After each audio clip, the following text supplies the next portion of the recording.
بروکسل، پارلمان اروپا. کنفرانس در آستانه روز جهانی حقوق بشر با حضور مریم رجوی. سخنرانی‌های نمایندگان پارلمان اروپا از کشورها و گروه‌های مختلف سیاسی و پارلمانی. محکومیت موج اعدام‌ها و نقض حقوق بشر در ایران و مداخلات تروریستی فاشیسم مذهبی در منطقه.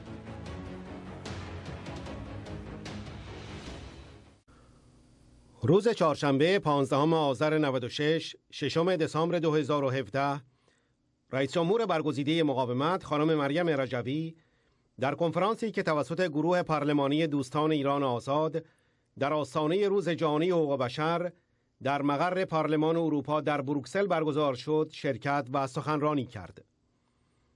خانم رجوی در ورود به مقر پارلمان اروپا در بروکسل مورد استقبال نایب رئیس پارلمان اروپا ریچارد چارنسکی و هیئتی از نمایندگان برجسته پارلمان اروپا و اعضای گروه دوستان ایران آزاد به ریاست ژرار دوپره وزیر دولت و نماینده پارلمان اروپا از بلژیک قرار گرفت. در کنفرانس پارلمان اروپا دو نایب رئیس پارلمان آقایان ریچارد چارنسکی و پاول تلیشکا، رئیس گروه دوستان ایران آزاد ژرار دوپره، رئیس پیشین گروه دوستان ایران آزاد در پارلمان اروپا استرون استیونسون و همچنین شماری از نمایندگان پارلمان از کشورها و گروه‌های مختلف پارلمانی از جمله آنتها مکنتایر، هاینز بکر، تون کلام، آنا فوتیگا و آنا زابورسکا سخنرانی کردند. سخنرانان کنفرانس ضمن محکوم کردن موج اعدام‌ها و جنایات ضد انسانی حکومت آخوندی و مداخلات تروریستی و ثبات‌زدای این رژیم در منطقه بر مشروط کردن روابط اتحادیه اروپا با رژیم آخوندی به توقف اعدام‌ها و نقض حقوق بشر و اتخاذ یک سیاست قاطع در برابر این رژیم از جمله لیزگذاری و اعمال تحریم‌های فراگیر بر سپاه پاسداران تأکید کردند. سخنرانان ضمن اشاره به موقعیت بحرانی دیکتاتوری مذهبی و تروریستی حاکم بر ایران، خواهان حمایت از مقاومت سازمان یافته مردم ایران و اهداف آلترناتیو دموکراتیک برای برقراری آزادی و دموکراسی شدند.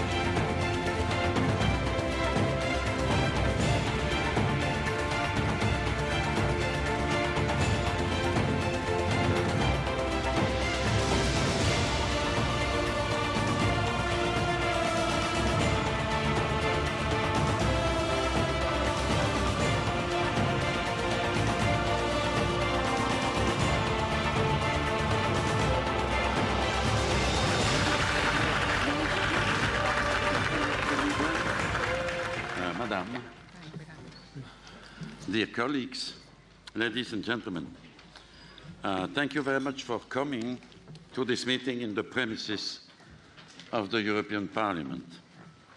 It is consciously that we have chosen to organize this meeting on the occasion of the International Human Rights Day. We are delighted to have Madame Maryam Rajavi, President of the National Council of Resistance of Iran, here today with us. She is, and that's a pleasure for me to say it, she is a great leader of the democratic opposition against the religious rule of the Mullah. And her fight for the defense of human rights in Iran is remarkable and benefits from our support. I am also honored to see many of my colleagues here today. J'en viens maintenant à la situation actuelle en Iran. Vous le savez, Hassan Rouhani a entamé son deuxième mandat en tant que président. Ceux qui continuent à le présenter comme un modéré doivent avoir le courage de regarder la réalité en face. Selon Amnesty International, plus de 55% des exécutions qui ont lieu dans le monde, à l'exclusion de la Chine, sont faites en Iran. Plus de 3000 exécutions ont eu lieu durant le premier mandat de Rouhani, lequel, par ailleurs, n'a pas hésité à les justifier au nom d'une soi-disant loi divine. Le mois dernier, la troisième commission de l'Assemblée générale des Nations unies a adopté une nouvelle résolution condamnant les violations des droits de l'homme en Iran. Cette résolution condamne la vague croissante d'exécutions, les violations systématiques des libertés d'expression et d'assemblée, l'oppression des minorités religieuses et ethniques et la discrimination à l'égard des femmes. Depuis près de 38 ans, les violations des droits de l'homme en Iran sont restées sans réponse. Nous savons tous qu'en 1988, plus de 30 000 prisonniers politiques, principalement issus de l'OMPI, ont été massacrés par le régime des Mollahs. Les responsables n'ont pas été punis. Au contraire, les plus hauts fonctionnaires du régime qui ont été impliqués dans ce crime contre l'humanité sont toujours en fonction. L'un d'entre eux, l'ancien ministre de la Justice de Rouhani, avait été membre de la commission de la mort responsable des massacres de Téhéran en 1988. L'actuel ministre de la Justice a également été membre de cette sinistre commission dans le sud de l'Iran. Et ce ministre, actuellement en fonction, figure même sur la liste noire de l'Union européenne et de la Grande-Bretagne depuis 2011 pour violation aggravée des droits de l'homme. On peut donc et on doit donc affirmer que c'est vraiment le même régime qu'il y a 30 ans. Seule l'apparence a changé. Nous appelons l'Union européenne, en particulier sa haute représentante, Mme Federica Mogherini, à accorder la priorité aux droits de l'homme et aux droits des femmes dans les relations de l'Union européenne avec l'Iran. Nous sommes amèrement déçus par son approche, qui est quasiment obsédée par l'accord nucléaire et encourage les compagnies occidentales à se rendre en Iran.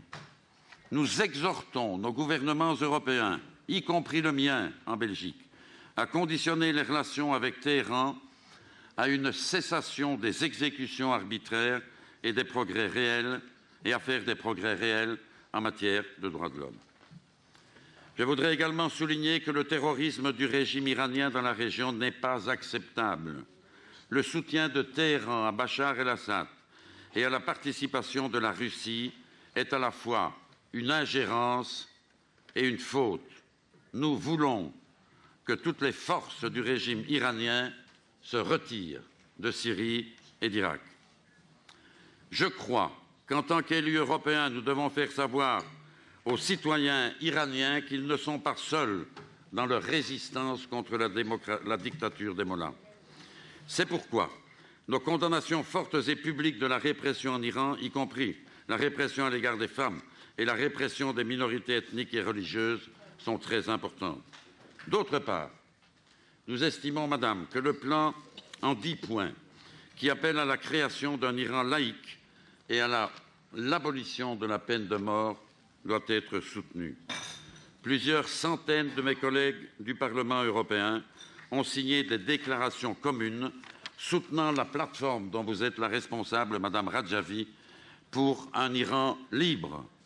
J'appelle toutes les démocraties occidentales à reconnaître et à soutenir cette opposition démocratique qu'elle incarne. J'ai assisté à plusieurs reprises au rassemblement annuel du Conseil national de la résistance iranienne et je peux témoigner que c'est de loin l'opposition la plus importante et la plus organisée et qu'elle mérite tout notre soutien. Nous mettrons tout en œuvre pour soutenir cette opposition afin que le peuple iranien puissent accéder à la liberté qu'ils méritent le plus rapidement possible. Je vous remercie de votre attention.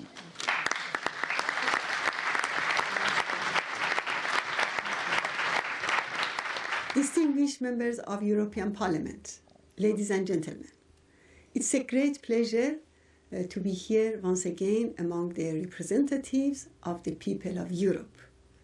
As I am standing here today, the situation in Iran is reaching an explosive state. Last month, a shocking earthquake in the western part of the country took a heavy toll. Nevertheless, it highlighted a number of major realities: the extensive corruption within the regime and its inability and reluctance to help the people.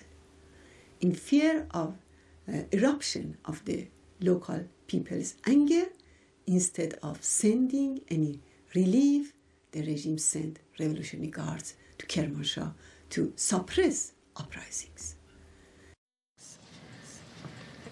Another indication of the popular desire for regime change emerged on October 29th, that is known as Cyrus the Great's Day. He declared the world's first human rights charter. The regime's suppressive forces were mobilized to prevent people from gathering from all across the country at the grave of Cyrus the Great in Pasargad. Yet thousands of people traveled long distances towards Pasargad city and confronted the regime. Dear friends, the country's financial structure is about to collapse. 2 weeks ago, the regime's interior minister admitted that about 150 protests take place in the country every day. A nationwide protest movement has been going on for 1 year and growing by people whose assets have been plundered by financial organizations backed by the government. On several occasions, these protests have turned into political protests against the regime de Mullah. In the meantime, the movement calling for justice for the victims of the 1988 massacre, organized actively by the Iranian resistance, has turned into an expansive social movement. The UN Secretary General, in his latest report to the UN General Assembly, acknowledged that the UN has received a large number of complaints from families of the victims. The people of Iran's confrontation with the Mullah's regime is growing every day. What are the Mullahs doing to save their rule? More suppression and executions. Look at the report by the UN Special Rapporteur. Rouhani's promises were nothing but lies intended to create a false sense of hope, to reduce the public's anger and deceive the international community. Indeed, Rouhani's absolute support for the IRGC, repressive conducts at home, its support for terrorist group in the region, and the missile program once again demonstrated Rouhani's true face. These measures, however, are no longer able to contain a nation ready for change.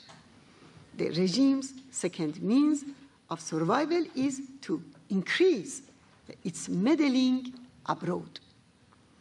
This policy does not reflect the regime's strengths, but its deep internal crisis, which it tries to cover up by meddling in the region.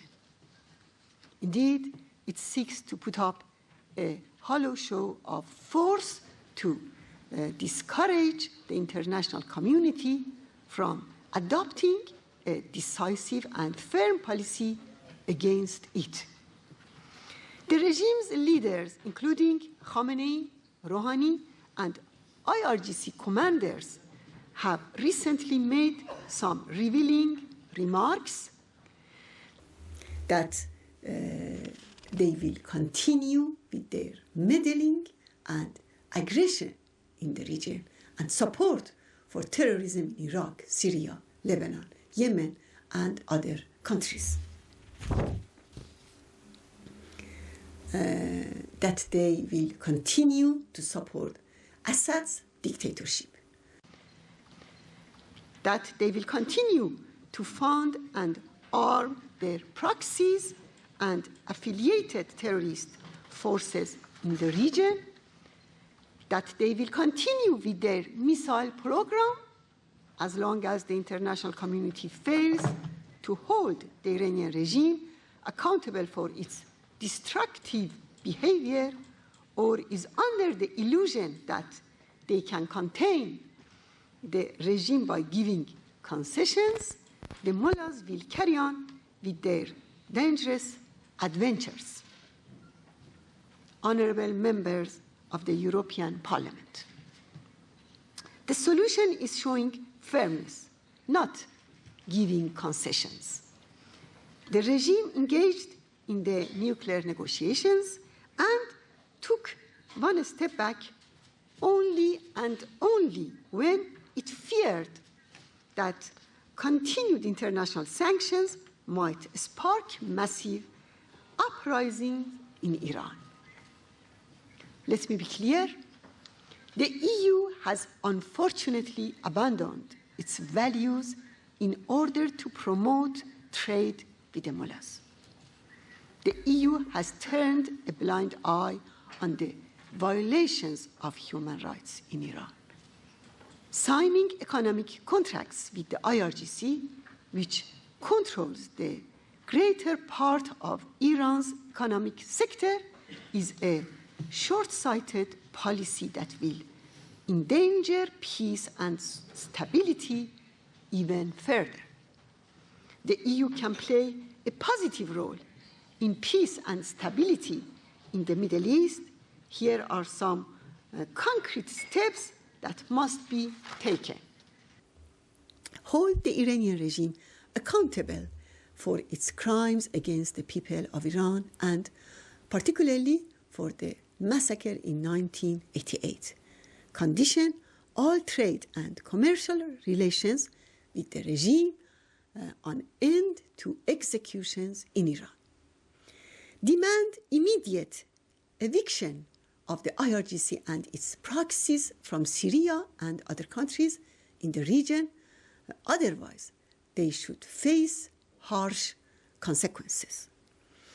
Demand immediate halt to the regime's ballistic missile program. Otherwise, impose sanctions on the regime's access to international banking system. The regime's ballistic missile program is against the people of Iran and designed to create crisis in the region. Failing to deal decisively with the religious fascism ruling Iran will impose a deadly war on the region and the world. The mullahs regime needs Europe for its survival. Dear friends, let me conclude by reminding a historic moment in the history of our country. On December 31st, 1977, US President Jimmy Carter, who was visiting Iran, said, "Iran is an island of stability." 1 year later, US National Security Advisor sent Carter a note saying, "Good news, Iran is not in a revolutionary or even a pre-revolutionary situation." This comment was made only a few months before the Shah was toppled by the Iranian people. There is no doubt the people of Iran will overthrow the mullah's regime. The EU must decide on which side to stand. For years, the majority of representatives of the people of Europe have taken side with democracy and human rights. The people of Iran want fundamental change. Regime change by the Iranian people is within reach. There is a democratic alternative to the mullah's regime, which believes in free elections, gender equality, separation of religion and state, the equal rights for religious and ethnic minorities, and a non-nuclear Iran. Thank you very much.